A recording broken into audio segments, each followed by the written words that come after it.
वरती घातली 10,000 रुपये देतो तुझ्या मुलीला माझ्याकडे पाठवा अशा खालच्या भाषेत बोलून तिचा विनयभंग केला.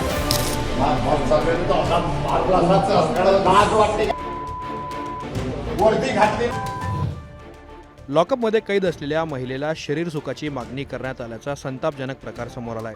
धक्कादायक म्हणजे ज्याला लॉकअपच्या सुरक्षेसाठी नेमलं होतं त्याच पोलिसाने 10,000 रुपये देतो तुझ्या मुलीला माझ्याकडे पाठव असं म्हणत आरोपी महिलेकडे शरीर सुखाची मागणी घातल्यामुळं अकोल्यातील पोलीस दलात खळबळ उडाली आहे.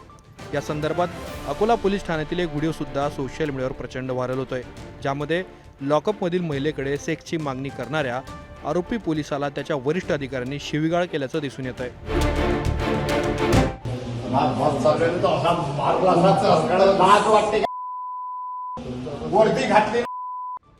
राजेश जाधव असं त्या आरोपी पोलिसाचं नाव असून त्याला तातडीने निलंबित करण्यात आलंय. तसेच या प्रकरणामध्ये गुन्हा दाखल करण्यात आला असून पुढील तपास सुरू करण्यात आलाय. पोलीस स्टेशन सायबर अकोला येथील 80 लाखाच्या फसवणुकीच्या गुन्ह्यामध्ये एक महिला पनवेलची आणि तिच्यासोबत एक पुरुष या दोघांना अटक करण्यात आलेली होती. त्यांचा काल रोजी पोलीस कस्टडी रिमांड घेतला होता. दिवसभर चौकशी केल्यानंतर संबंधित आरोपी महिलेला आणि एका पुरुषाला आपापल्या लॉकअपमध्ये त्यांना बंद केलं होतं.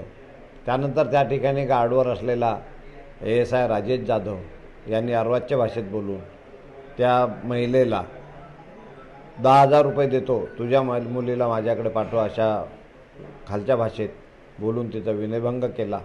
त्यामुळे आम्ही सदर महिलेची तक्रार घेऊन तिच्या विरोधात गुन्हा दाखल केला.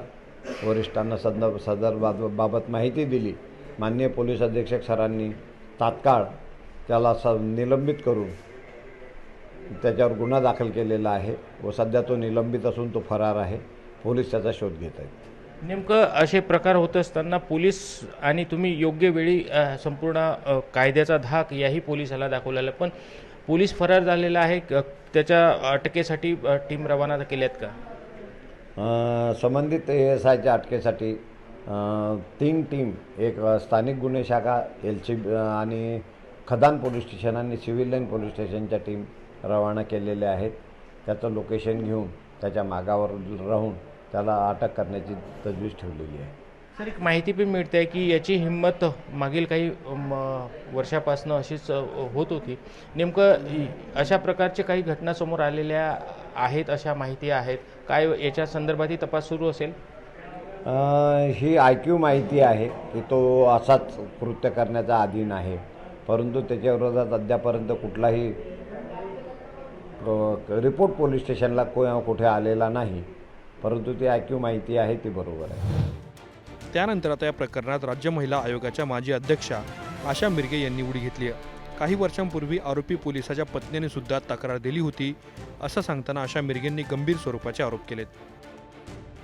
आणि जे मी खूप दिवस झाले म्हणत आहे की कुंपणच शेत खात आहे, तर या पद्धतीची हिंमत या लोकांची याच्यासाठी होते की त्यांना ते दिसत आहे की अशा पद्धतीचे गुन्हे दाखल झाल्यावरही न्याय मिळत नाही.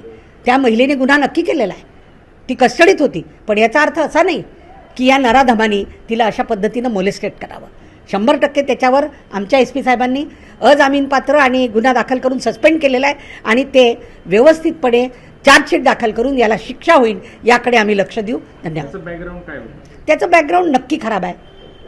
एक 10-12 वर्ष अगोदरपासून त्याच्या कौटुंबिकही तक्रार होती, प्लस एक पोलीस महिला कर्मचारी आहे, तिची पण त्याच्याबद्दलची तक्रार होती, पण त्यांनी तिने तेव्हा लिखित स्वरूपात घेतली नव्हती कार्यालयाच्या ठिकाणी. आणि आता जस्ट ज्या पोलीस स्टेशनमध्ये तो पोस्टेड आहे तिथेसुद्धा एका मुलीला त्यांनी मोलेस्टेट केल्यामुळे त्याला सक्तीच्या रजेवर त्या पोलीस निरीक्षक मॅडमनी पाठवलं होतं अशी न्यूज आहे. कायद्याला घेऊन चालणाऱ्या पोलिसांची जी हिंमत आहे त्यामुळेच कदाचित वाढत असेल की त्यांच्यावर असं काही केल्यानंतरही कोणचंही त्यांच्या विरोधात कारवाई होत नाही. पण एकंदरीतच ही कारवाई जी आहे पोलीस खात्यासाठी आणि पोलीस कर्मचाऱ्यांसाठी कायद्याचा धाक असला पाहिजे हे दाखवणारी आहे. धनंजय साबळे, मुंबई तक, अकोला.